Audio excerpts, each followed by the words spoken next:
வணக்கம் நண்பர்களே, நம்ம சேனல் இன்னும் சப்ஸ்கிரைப் பண்ணாமல் இருக்கீங்கன்னா சப்ஸ்கிரைப் பண்ணிவிட்டு வீடியோ கண்டினியூ பண்ணுங்கள்.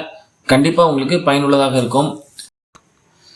இந்தியாவின் சட்ட வரலாற்றிலேயே முதல் முறையாக பதவியில் இருக்கக்கூடிய ஒரு முதலமைச்சர் தன்னுடைய சொந்த வழக்கிற்காக உச்சநீதிமன்றத்தில் போய் வாதாடினது இதுதான் முதல் முறைங்க. அதுக்கு சட்டத்தில் இடம் இருக்கானா இருக்குது. எப்படி அப்படின்னா, தன்னுடைய சொந்த வழக்கிற்கு உச்ச நீதிமன்றத்தினுடைய அனுமதி பெற்று ஒரு தனிநபர் தன்னுடைய வழக்கிற்காக போய் வாதாடுறதுக்கு சட்டத்தில் இடம் இருக்குது. ஆனால் வேறு ஒரு வழக்கிற்காக வாதாடுறதுக்கு அனுமதி கிடையாது. அதுக்கு ஒரு வழக்கறிஞர் வச்சு தான் நம்ம வாதாடுறதுக்கு அனுமதி இருக்குது. ஸோ இவங்க மம்தா பானர்ஜி அவர்கள் தேர்தல் ஆணையத்தை எதிர்த்து, அதுவும் முக்கியமாக எஸ்ஐஆர் பணியை எதிர்த்து தான் ஒரு வழக்கு தொடர்ந்திருக்காங்க. அதில் உச்சநீதிமன்றத்தினுடைய அனுமதி பெற்று இப்போ வாதாடி இருக்காங்க. ஒரு வரலாற்றில் ஒரு பதிவுப்பட்ட ஒரு விஷயம்னு சொல்லலாம். ஏன்னா இது இதுக்கு முன்னாடி நடந்தது கிடையாது. நம்ம இந்திய சட்ட வரலாற்றில் இப்போ நடந்திருக்கு. உண்மையிலே ஒரு பாராட்டுக்குரிய ஒரு பயங்கரமான விஷயம் என்னன்னா, ஒரு பதவியில் இருக்கும் ஒரு முதலமைச்சர் தன்னுடைய சொந்த வழக்கிற்கு வந்து கர்ஜனையோட உச்ச நீதிமன்றத்தில் வாதிட்டதுங்கிறதுல அப்ரிசியேட் பண்ணக்கூடிய ஒரு விஷயம்.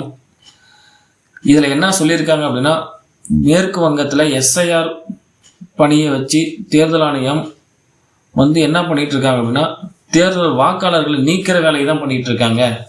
அவங்க திருத்தம் மேற்கொள்ளலை அப்படிங்கிற ஒரு விஷயத்த முன்வைத்து வாதாடி இருக்காங்க. அவங்க வாதாடுற வீடியோ பார்த்தீங்கன்னா பயங்கரமாக இருந்துச்சு. Only they targeted Bengal on the eve of election. Said 4 state opposition state are going for on the eve of election. But why after 24 years? What was the hurry to do it? What it takes 2 years? Only within 3 months.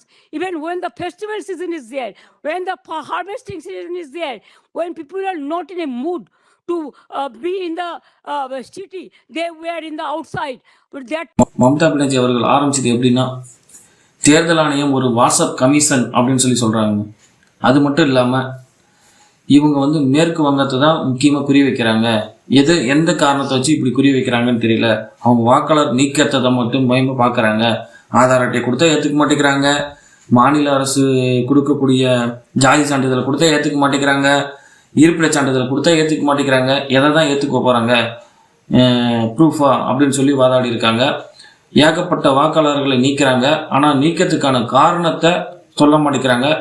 இப்போ இவ்வளோ வாக்காளரை நீக்கிறீங்க அப்படின்னா, இந்த வாக்காளர்கள் பேர் யார் யார், அவங்களை எதுக்காக நீக்கினீங்க அப்படிங்கிறத ஆன்லைனில் விடுங்க, தேர்தல் ஆணைய வெப்சைட்டில் விடுங்க அப்படிங்கிறது மம்தா பானர்ஜியினுடைய ஒரு முக்கியமான கருத்தாக இருக்குது. உச்சநீதிமன்றமும் இதுக்கு முன்னாடி அதை சொல்லியிருக்காங்க. ஆனால் அது இன்னும் தேர்தல் ஆணையம் ஃபாலோ பண்ணாமல் இருக்காங்க அப்படிங்கிறது ஒரு குறிப்பிடத்தக்கது. அவங்க சொன்ன வார்த்தை ஒன்று, justice crying behind closed door, அதாவது மூடிய கதவுகளுக்கு பின்னால் நீதி அழுகிறது அப்படிங்கிறத அழுத்தமாக ஒரு விஷயத்த சொல்லியிருந்திருக்காங்க மம்தா பானர்ஜி அவர்கள். எது எப்படியோ இந்த கேஸ் ஒரு பக்கம் இருந்தாலும் அந்த நீதிமன்றத்தில் அவங்க வாதாடின விதம் உண்மையிலே ஒரு சிங்கம் கர்ஜித்ததை போலவே இருந்தது. வரலாற்றில் பதியப்படக்கூடிய ஒரு முக்கியமான விஷயமா தான் இருக்கு. நன்றி. நம்ம சேனலை சப்ஸ்கிரைப் பண்ணிடுங்க மறக்காம. கண்டிப்பாக உங்களுக்கு பயனுள்ளதாக இருக்கும். நன்றி.